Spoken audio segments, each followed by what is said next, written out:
I'm Ted. I'm an agricultural science graduate from a long time ago, and I worked in agriculture for a long time.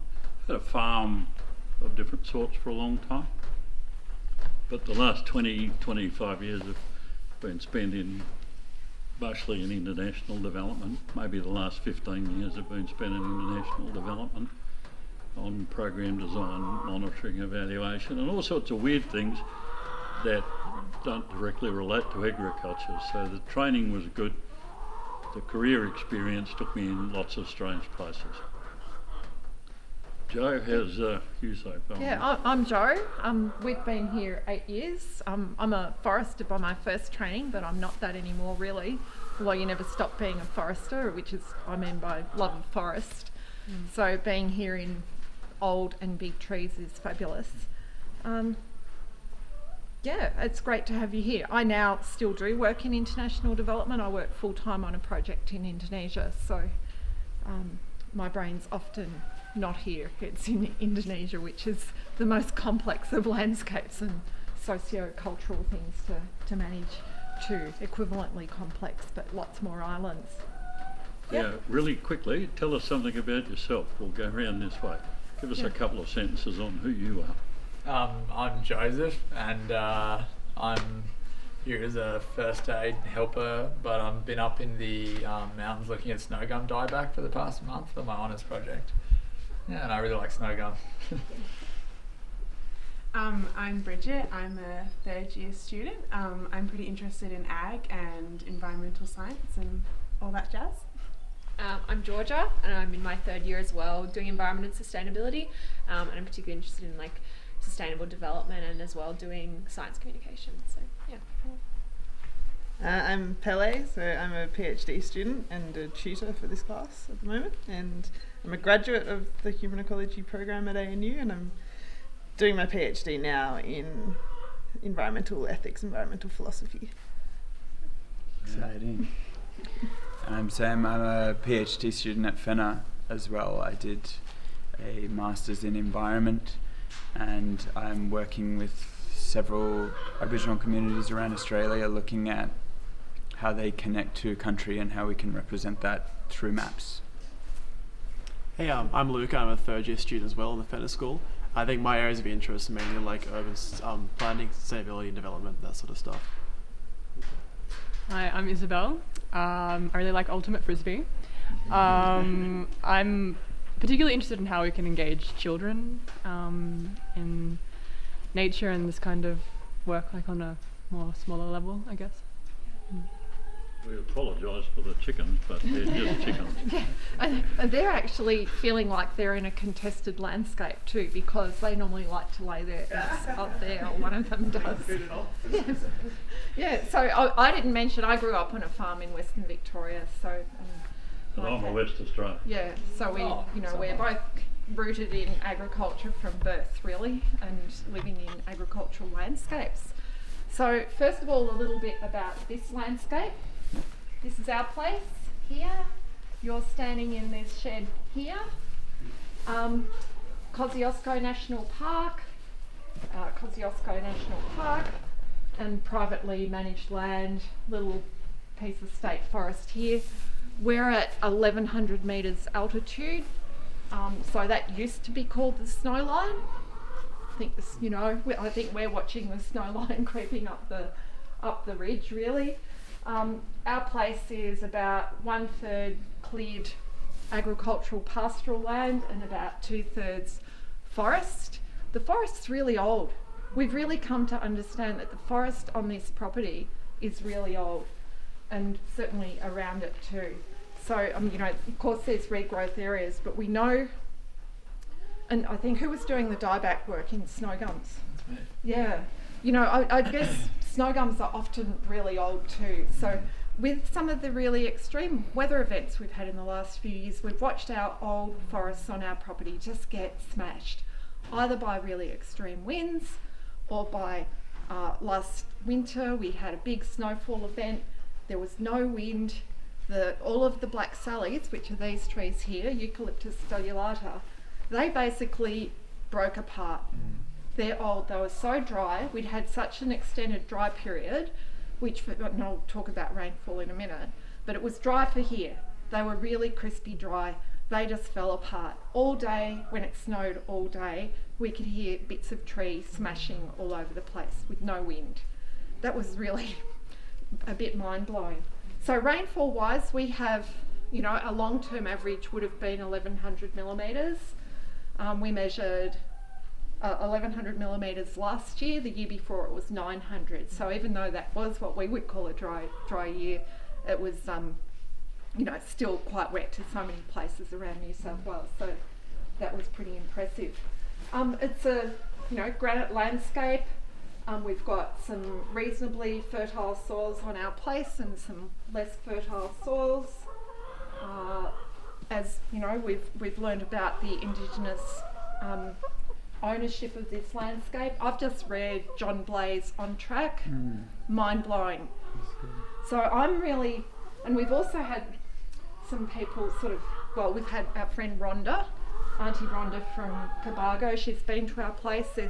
She's found lots of marker trees. We're quite convinced that this is probably, because it's the valley, the Moonbar Valley, there was probably one of the pathways that sort of makes up the Bundian pathways. So, you know, don't quote me on that, but I'm just feeling like it's quite likely to be the case, because up this valley, when we get to the high country, the higher country, up behind Thredbo, this valley takes you right up to Dead Horse Gap. And that's really where the, you know, I guess what would normally be called the Bundian pathway went through too.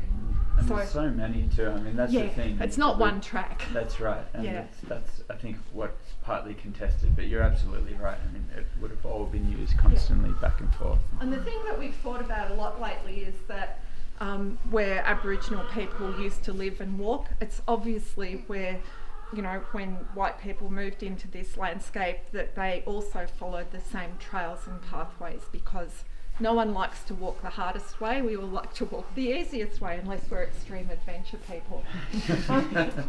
So that's our place.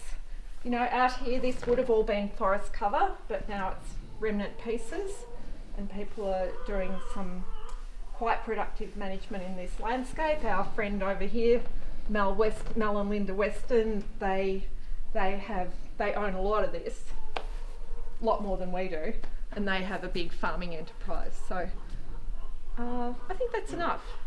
What have I missed? We run a small breeding herd of cattle, Angus, because black cows are worth $50 a head more in the market than any other colour, thanks to some really good marketing by the Angus Association of Australia, with Coles and that dreadful business called McDonald's. But it lifted returns and increased our share of the value chain through some pretty clever marketing that no other breed or group has been able to match. So it's quite fascinating. Yeah. Settlement by people who arrived by ship started in the 1820s up on the Monaro, and some of the old farming families here took up land in the 30s, and one of our neighbours to the south, their ancestors arrived in the Third Fleet at Eden with a bunch of cows from England, and they anchored in the bay, kicked the cows over the side, got in a boat, went to the beach, and interacted with the Indigenous people who brought them up here over a period of time. And there's not the same people and not the same cows, but they're still there, the same breed of cows from the mid-1830s. Right here we actually have, over here, there's an old house site too, from when, you know, the people who were sort of first moving through here and moving animals through here and trying to eke out a life in this interesting, challenging landscape to live in. So Yeah.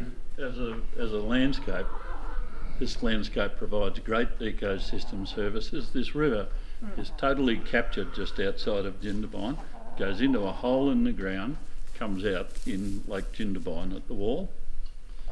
In terms of industry, it's mainly primary industry, mainly agriculture with some mining, but tourism is by far the biggest industry in this landscape, by far. The other issue is the environmental part of the the landscape asset, if you want to put it that way. Obviously there's parks and reserves like Kosciuszko up here, but there's small parks and reserves scattered all through it that are protected by law. But probably about 25% of the landscape in southeast New South Wales is under native vegetation or remnant vegetation, depends how you want to put it. So this landscape is very much multi-use, and it has some fragility about it through its altitude. So Kosciuszko National Park, as you know, has alpine, subalpine, montane environments and some other forest environments. It's interesting how you fit in there as somebody who arrives from outside with no European cultural baggage, and we arrive here. So the Indigenous people who we meet hold very strong knowledge of their practices and access, but from an Indigenous point of view, it was a bit like moving up and down the mountain as the season changed. You wouldn't want to be on Mount Kosciuszko in July in a possum skin coat. You just wouldn't be. It's tough enough being in a heated car. And so it was a very mobile Indigenous population. The European settlers followed suit. So they ran cattle and sheep up the hill and down the hill, up the hill and down the hill.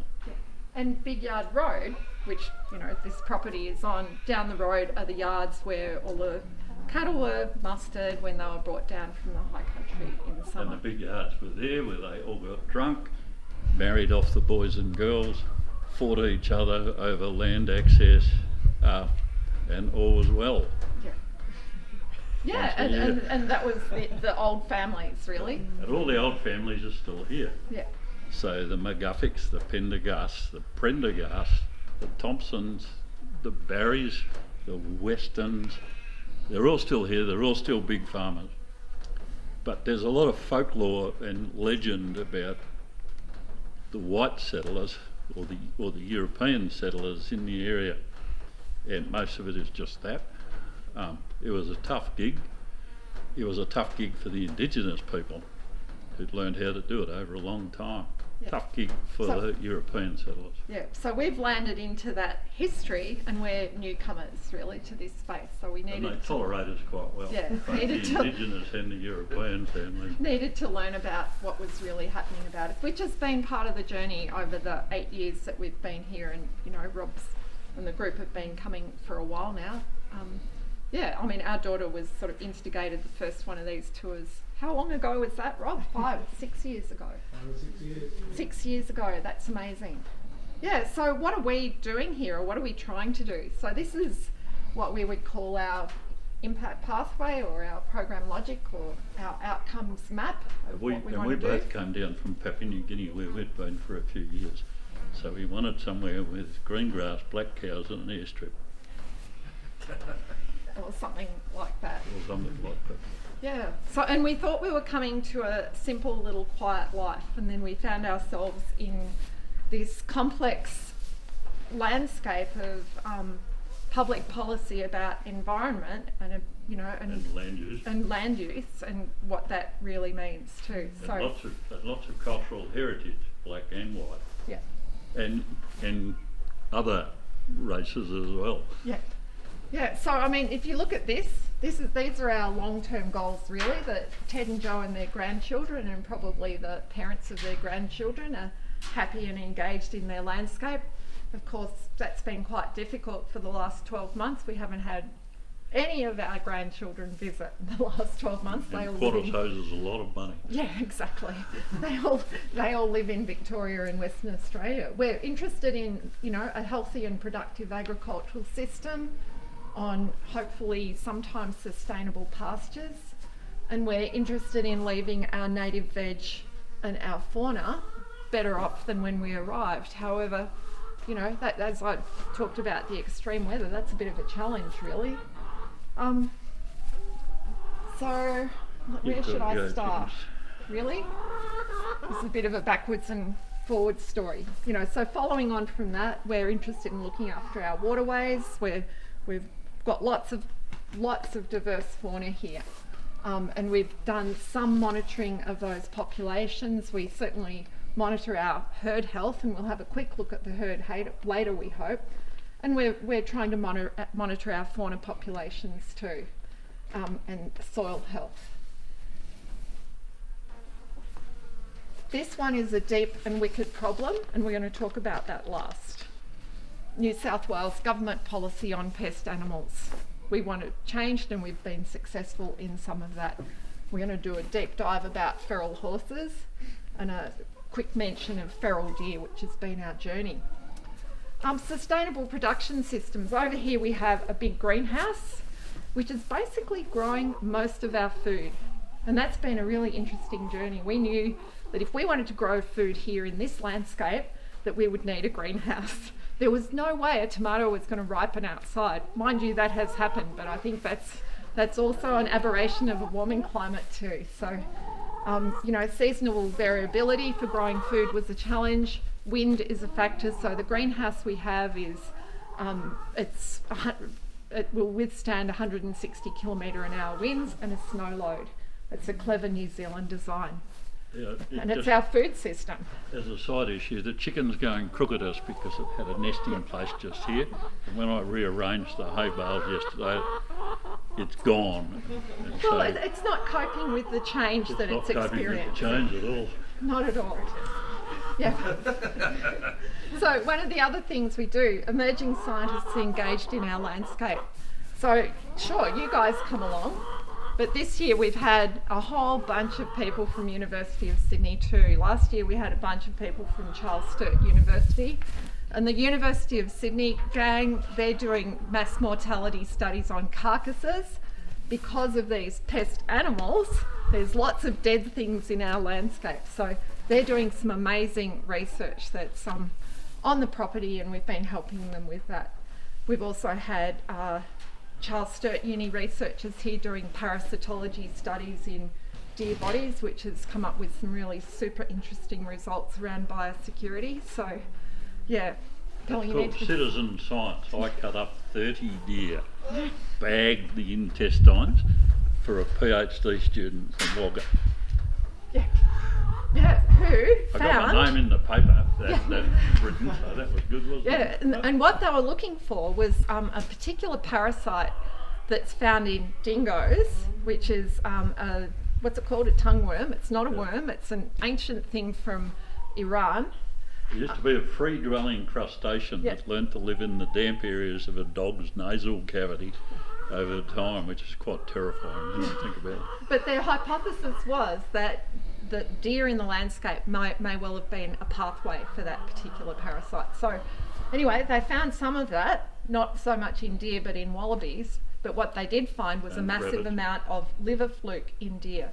And liver fluke, of course, are a parasite that has a big impact in, sheep or cattle. So, and they'd never seen liver food that well developed, really. So that was pretty interesting. So we know that having feral animals in our landscape is a biosecurity risk. So anything we can do to help everyone learn about that is really important. High value market opportunities. We haven't done so much of that. We tend to give most of our food away, so it's generating social value rather than dollar value. This chicken's available if anybody wants it.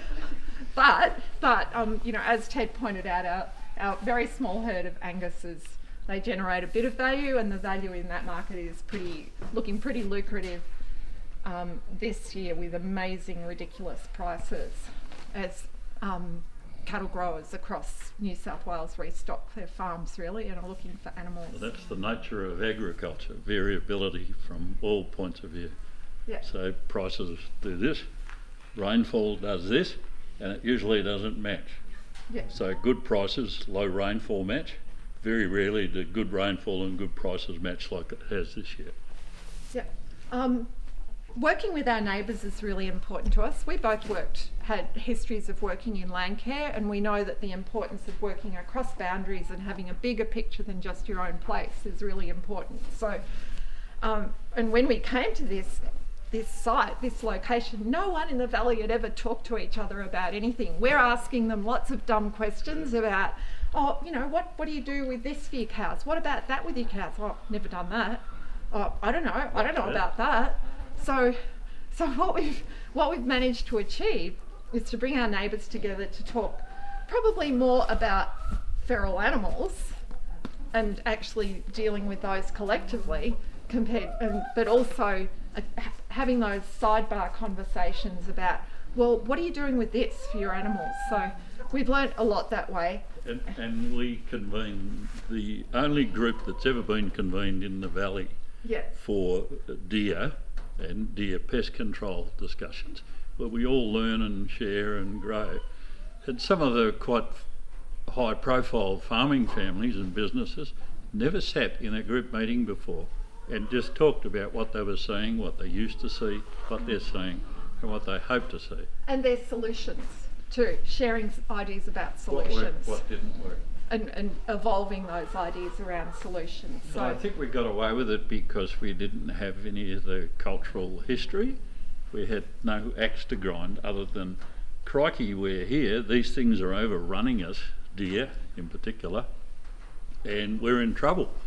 In fact, we can't maintain the lifestyle if we don't do something, and we can't solve the problem. I can shoot till I'm blue in the face. Doesn't make any difference. Everybody has to control and work together. Classic issue of cooperative community action.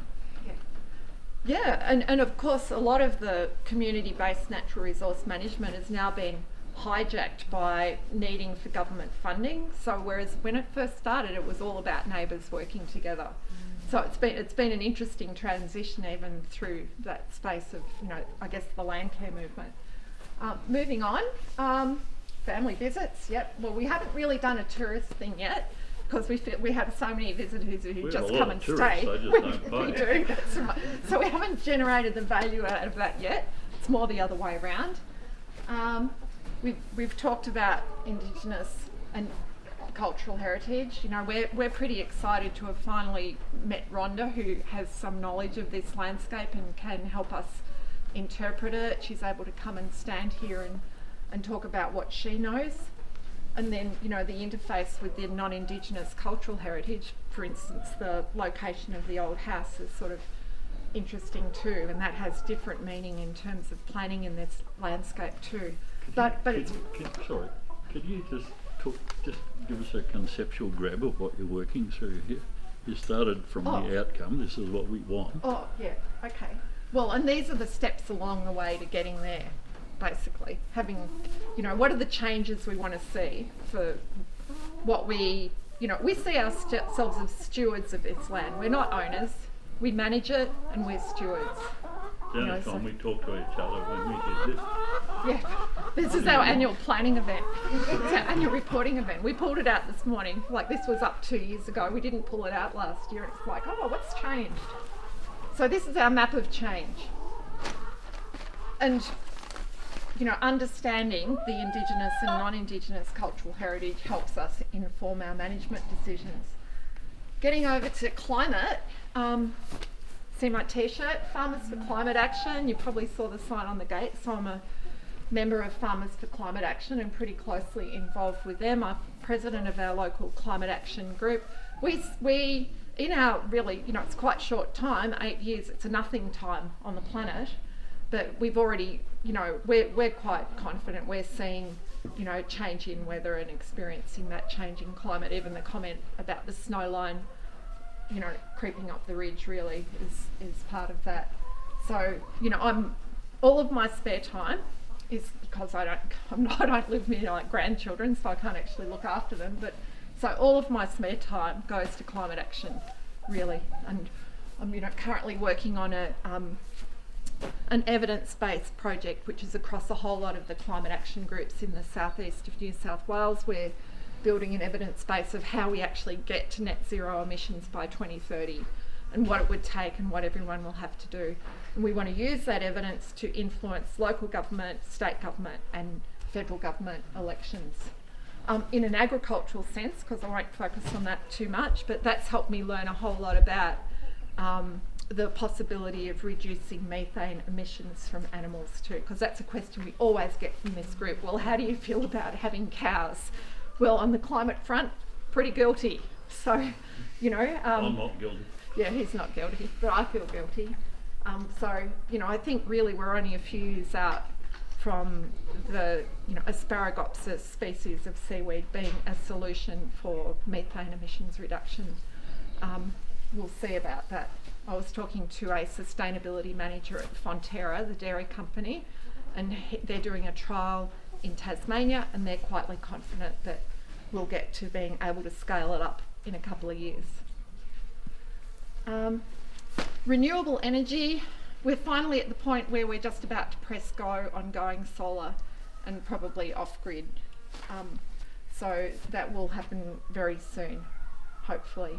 But I think It's a way, one of the things about being self-contained, it's a way of managing risk. yeah. So in January last year, we had a very big black cloud just over there coming at us. And fires coming from over here on the map, and over there on the map, And and up here on the map.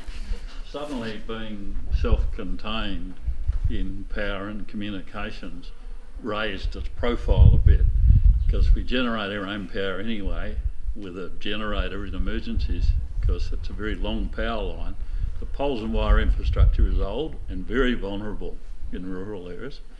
We have our own water supply, rainwater, groundwater, and we've got a river, a whole river. Which is gold. Power's one of our vulnerabilities, being quite isolated. If there's a large scale climate event or person-made event like a fire, are you the same chicken? Don't worry about it. So we are NBN satellite services for phone and internet. Don't ever let anybody tell you the NBN satellite service is not very good. It's the only reason we can live here. We have really great communications and they're independent of the power supply than anything else, because it's up there.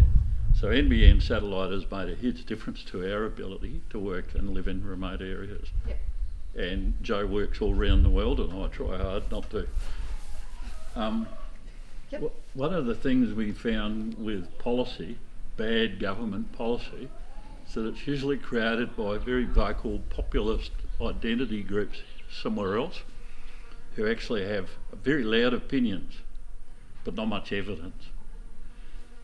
And with the way the system works for electing representatives in state parliaments and federal, is that you end up with some really noisy people getting elected, because people think, that's a good idea when they're having a coffee or a latte down on the beach at Bondi.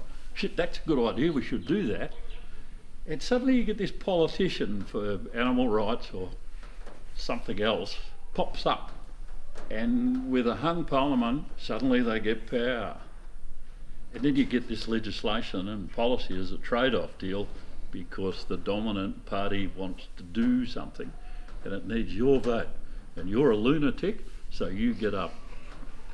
And all of a sudden, we have to deal with the lunatic who managed to influence the government to get a policy Who through. doesn't know anything about managing Who doesn't know land or anything about environment. anything other than they like deer or horses. Or I'd be happy if you as a lunatic loved southern corroboree frogs, you know, or native rats or whatever, pygmy possums.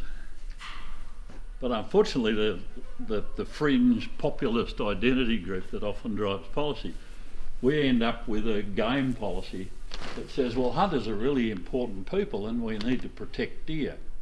And the next time we look around, which is in 20 years when the parliament restructures, I go, shit, we've got a lot of deer. Oh, how did that happen? Well, we protected them for hunters. You go, yeah. So Joe and I had to unpick that along with the neighbours. We thought it'd take 1 year, it took 5. So, Ted spends his life on, he's on 10, I think, or maybe he picked up another one yesterday. It could I'm well not be. telling you. I know. It could be 11, like state and national and regional committees, which are about pest animals and environment. And they are. See if you can remember them, Ted. When we started the campaign to change bad policy by New South Wales government from the Game Act, which listed deer as a protected species, think southern corroboree frog. You know, that needs protection. These things that Rob likes to eat, that's a European animal or a North American animal. This one's European. And it's a fallow deer, set of antlers, magnificent. What? Given to Rob. And they don't belong here. We don't need them. And they cause huge destruction and impact environment, community safety. When you're on your way to the outside toilet on a farm and there's a 300 kilo animal with an antler set like that between you and the toilet on your way back, then that's a public safety risk. There's agricultural impacts from productivity because they like the best pastures that are fertilised with the most improved species. And of course biosecurity is the biggest risk of all. They carry at least 15 diseases in common with horses, sheep, cows, goats, pigs. And some of those diseases impact humans.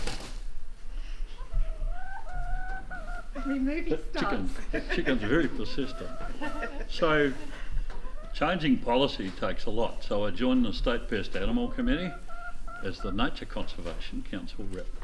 They said, we need you because you wear a hat and you've got farmer clothes and you'll give us credibility. And I went, can I say whatever I like? And they said, we've heard enough of you. We know you're on side with nature conservation. So I went, okay, I'm green today. And I am anyway. And then I joined the Regional Pest Animal Committee with the regional government body, Local Land Services. And the Community Advisory Group on Local Land And Services. I joined the Started Community there. Advisory Group for the statutory authority that interferes with primary production regionally. And I've been a governor of WWF in Australia for as long as I can remember. I'm not on anything else. Where did you get the 11 from? No. I'm chairperson of the Southern Ranges Regional Advisory Group for National Parks, because if you're going to live here, then you need the public land managers like National Parks to work with the private land managers across the landscape to take action. When they cull something, we cull something. And we took our neighbours into, many of our neighbours into the same. When they're controlling weed species, we control weed species. You've got to synchronise if you want a landscape with no disconnects. Joe and I see our ecological part of the landscape as totally continuous with the national park. We don't want barriers, we don't want fences, we just want to look after our bit better than they do, which we probably do. So I became chairperson of the National Parks Regional Advisory Committee, and lo and behold I began to learn about Snowy Hydro 2 as distinct from Snowy Hydro 1, which is a multi-billion-dollar rip, tear and bust exercise through the national park. I think it's a good exercise in the long term, and it's mostly happening where there's already been towns and hotels and police stations and issues. Then lo and behold, in my national parks life, the minister put me on the advisory council, which is the state body for national parks, where we deal with the same stuff. And then of course there's horses. The greatest impact on environment, ecosystem services in Kosciuszko National Park comes from feral horses. There's somewhere between 14 and 19,000 of them, if you understand the science method of monitoring. So the Minister for Environment, bless his cotton socks, put me on the Community Advisory Panel for wild horse management. The only crusty old farmer on the panel. Well, was weighted 5 pro-Brumby people and 2 anti-feral horse people. Managed the feral horse person. We did a good job. And the pro people have said the committee's biased. And they're still saying that. However, through logic and repeating and he was hung on Facebook. Oh yeah, I got hung on Facebook. And you know the bit that irritated me was that they made me, I think you're all too young, but The Wizard of Oz was a famous film. You're old enough. And in it had a scarecrow that was all stuffed with straw and it had a big bulging tummy and funny arms all tied off with string. It made me look like that, and then hung me alongside the National Parks Ranger. Who had previously? I don't mind being hung. It was the fact that made me look like what was he called? The Scarecrow from The Wizard of Oz. Okay. If you get a chance, have a look. Keep going. And then on the horse issue, and I'm still a member of the community advisory panel on that, we managed to get to a pretty rational position. I don't mind having an odd horse running wild across the plain. Fine. I just don't want 14 to 19,000 of them treading on corroboree props. So in that process we managed to form a very strong alliance with the Indigenous nations. There were 5 of them who used the high country. And I thought their right to a cultural heritage was being threatened, not only by the presence of pest animals like feral horses, but also by the bureaucratic and legal treatment in the parliament of what was important about Kosciuszko. And one of the most important things is that country is an intact landscape. To Ngarago people, they need an intact landscape. That's what belonging to country means. It's about a whole landscape working as it used to, which they fit into. And without that, and there's only a few places in Australia that can happen in the southern half of Australia, Kosciuszko is one of them, where there are actually 5 nations who can find their sense of belonging to country because of the scale and the intactness of it. So the horse issue was born, and the deer issue is similar, out of some mythology. Banjo Patterson wrote a damned poem. You've all heard about it. He wrote it at a railway siding in Queensland in an hour while he was waiting for a train. And he'd been here once. This is the man from Snowy River country. He'd been here once. He wrote a poem, which everybody learned at school, I did. And then a very talented lady who was a pastoralist up here, who used to trap and shoot the wild horses to stop the competition for pasture with the cattle, wrote a series of books on horses, the Silver Brumby series, which every child in Australia reads. Yeah. Yeah. And then that actor person and actress person. Oh, but that was 1980s, the movie. The Man from 1980s, Snowy the River. movie, The Man from Snowy All too River young, came all along conceived after people with during brilliant or after the actors and 80s. actresses like Tom Yeah, Bellinson. And we got it all again, you know, Yeah. the men and women of the high country fighting nature. It'd be interesting to do a timeline on stuff, really, because I reckon Must that do was it. probably a very influential So once point again, movie. you know, the horses are the heroes of the landscape. But of course, the way the white pastoralists families managed horses was that they developed a range of methods of culling them quickly and efficiently without any effort. The last thing all the settlers who used to own the pastoral leases and runs up in the high country wanted was 10,000 horses eating the grass of the cows and the sheep. They killed them en masse, and they had some hideous ways of doing it. It wasn't until the 1950s, 60s, and then in the 70s that suddenly those descendants of some of those families who still rode horses in the high country, still chased brumbies in the high country, it's called brumby running, those families were very pro-horse and they wanted to protect the brumbies, and they found political alliances. An odd National Party person. What gives the National Party power? They help the Liberals form government. It's like the individual member of the upper house or lower house who holds the balance of power. You've got a particular issue you're dealing with. The National Party is able to make great influence on government policy when coalitions are in power, either at state or national level. So what happened is that suddenly the press began reporting pictures of the black stallion running across the plain with the mane flowing on public land, and that got the attention. All of the mythology and the legends, the stories, were used.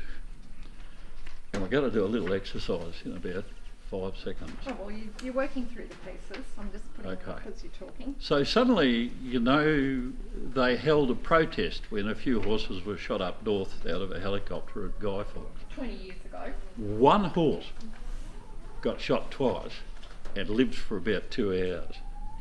And they went back and shot it again. And all of these things are audited by the RSPCA. They're all videotaped, they're all checked. And they all have unbelievably rigorous processes for culling of animals. And what happened was that they managed to make a huge fuss. And one of the tricks of the pro horse groups was that they wrote to every pony club in Australia and said, Pony clubs. would you like to see your horse shot from the air and die agonisingly over the next 14 days? Well, cripes, no. I don't want that, and you sure don't. So every pony club across Australia started to get into the business of protection of brumbies. And they did that so well that we ended up with legislation in New South Wales that protects a feral animal in a national park. Well, in fact, they exploited children, didn't they? Really? And then they called for donations to run the campaign to take some legal action against culling of brumbies in Kosciuszko. Not from aerial shooting. There's no aerial shooting of brumbies. There's no ground shooting of brumbies, except for humane reasons, on public land. And then they ran a fundraising exercise to take legal action to protect the brumbies. There's no fundraising for the southern corroboree frog, or the bush rat, or the pygmy possum, just horses. And you know what happened? I read the list of donations. The Pony Club from Armidale in Western Australia, Anglican Girls' School, raised $200. And so that's the level of engagement they were able to get with the community. What we're faced with, in some of the roles I play with feral animal policy at national level and state level, is to try to build some evidence that lets you say, what do you value here? Do you value the environment? Do you value the vegetation? Do you value a southern corroboree frog? How do you value feral horses? Well, you might value a horse really high. I quite like them.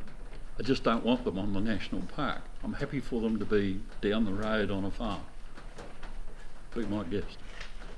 So the values that different people attribute to different parts of the landscape, different parts of the industry that goes on in that landscape, different parts of the natural asset in that landscape, the water, the forests, the animals, the plants.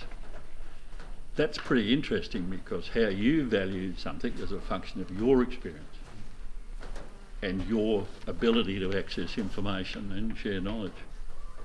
So what we've ended up with feral animals is some weird public policy that protects them in places they shouldn't be, for really bad reasons. I can't remember what other committees I'm on. I'm chairperson of the National Deer Committee. Yeah. So the message that Joe's working on there... Okay. Do you want to go for a walk too? Yeah, we'll go for a walk in a We'll go for minute. a walk. The message that Joe's working on is if you want to live in a community and in a landscape, you have to get involved in it. We just got a bit more involved than we thought would happen. So We just wanted to grow a few veggies. we just wanted a good life, but simple. But when we sat down and looked at where our values lay, You need to talk about that too. Water quality. and we worked out a bit of a pathway to achieve them here, where we chose to live and invest, that's what we ended up with. But some of these steps, bad government policy, trying to help other people learn about and experience the place we live in, get our ag production sustainable food systems established, getting the market sorted, as Joe said, we can give it all away anyway, understanding the Indigenous cultural heritage for the place and wanting to be a part of that. Boy, that takes a lot of effort and energy on top of climate change, which Joe runs. And I'm sure I'm in a few other things, but if you want to live in a place and understand it and build relationships with the people who live in that landscape, you've got to get out there and you've got to demonstrate that you can acquire knowledge, you can share it, that you are genuine, and then it works. So now we're so busy we can't stand still. And our investment in the Fenner School, Charles Sturt University, La Trobe University, Sydney University, national parks, local land services, and whoever else I've forgotten, we make a big investment in helping people just get a little glimpse of the issues that you have to deal with if you live here, so that when you're the swinging member of the parliament and you're looking at a policy, you can think about Joe and Ted and you go, Not this guy. what would Joe and Ted say? Good guy, bad guy. Yeah.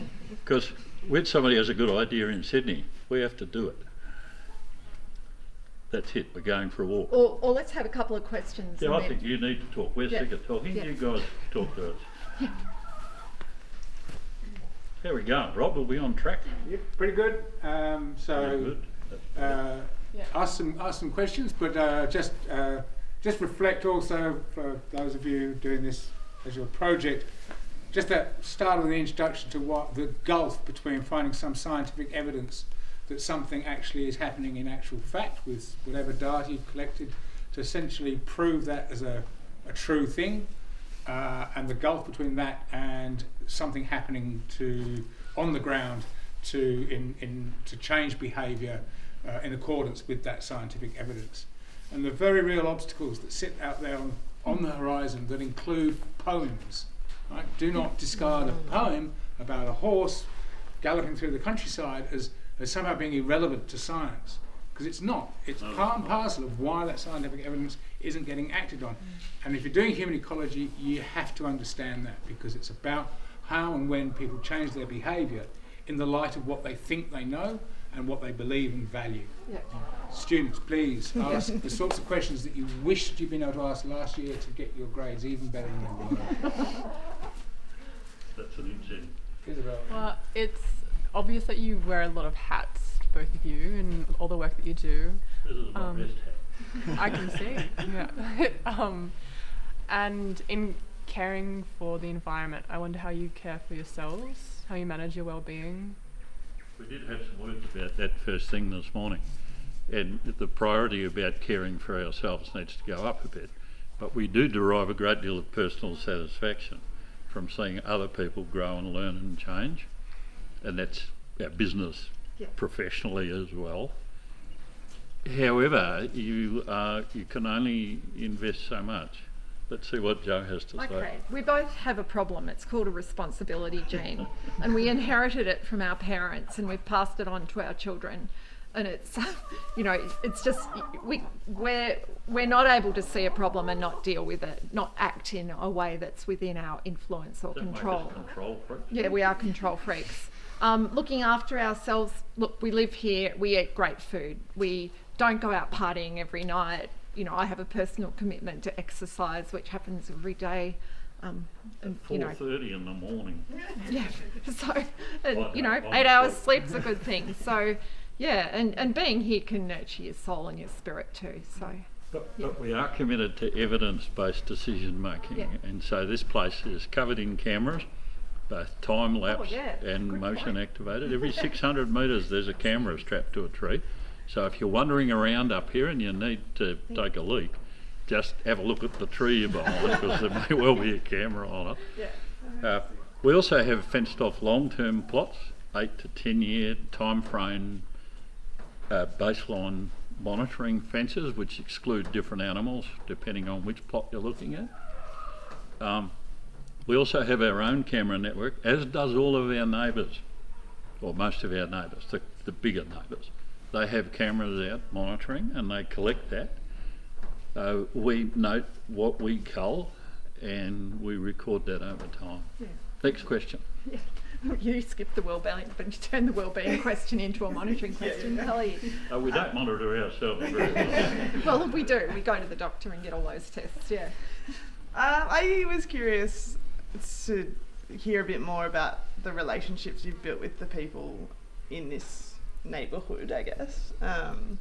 Is there any experiences that you would characterise as conflict with other farmers? Is there anything that surprised you about the way people responded? And I think I'm interested too to get more of a sense of, like you say, you came in here with no baggage, like how that sort of played out, how people were receptive to you or not. Yeah, that's a good question. It was a slowly exercise, really. And one of the pathways was that one of the influential people in the area, we actually bought the house from him. Right. So that was like the first step in a relationship, really. And he worked out we weren't idiots and fools although he We've just may given him a still lot of work money, that out. so. The human relationships are just fundamentally important. I think we're trusted and have credibility on a couple of themes, but we're not part of the real business of the community here. The other thing is that talking about values for environment or values for industry on a landscape basis or an industry basis is that those different opinions come from people's experiences and benchmarks earlier in their life, and they're very hard to throw. So my business used to be agricultural extension and change behaviour. I learned a lot about changing behaviour and practice and attitudes and beliefs. And we put a lot of that into place, and the best way to change practice is by giving people an experience, a shared experience. If you do it, you'll remember it. And I think the farmers around here and their families acknowledged that we were providing an experience that they hadn't had before. They were curious. So, I mean, worth looking at, landline 21st of July 2019. We've got everyone in the room down here. All their So, neighbours. landline 21st of July 2019. Yeah, that's actually on the It's a dear meeting. site. It was a really well done show. Yeah, they did a great job. We talked for 4 hours and you get 20 minutes of us, so that's Yeah, okay. but it was good. Next question. Oh no, I'm finishing this question. I wanna hear So from you. it's also about how you engage with people. So, and I'm thinking about our local butcher. He's also our neighbour, so we got to know him through going to the butcher shop. But Mick also is very pro horse. But it's also how you engage in a conversation about a thing. And sometimes there's things you just don't talk about. And that happened to me last Friday, actually. I was in town having a chat. Well, I was at the hairdresser, but you don't need to know about that. But the hairdresser's husband came in and he works for Snowy Hydro, and we started chatting about a whole lot of stuff. And he said, this might be political, but what do you think about the horses? I said, you mean the feral horses? And he said, that's right. So, you just have to be a little brave. And I knew where he was going. I knew what his view would be. So I guess you have to be conscious of what people's values and I guess knowledge systems might be, really. And land managers in a landscape, public or private, whether it's the ranger from parks or whether it's the butcher who runs a farm, they know a lot. And most of what they're saying is based on their experience or observation. They get the interpretation a bit wrong about the observation, and that's your job. You as scientists are trained to look at the observations and interpret them rigorously with tests for degree of certainty or probability. Now the butcher, if you tell the butcher something and he agrees with you or disagrees with you, everybody in the district hears it. Yeah, so they're great, dissemination of ideas points. So you have to be careful how you So use if you want it. to get a message out, talk to the hairdresser's husband or the hairdresser or the butcher. And we're going to go for a walk, but we need another question from somebody. One brief one, because we do need probably on the buses by about 10 to. Okay, well let's walk.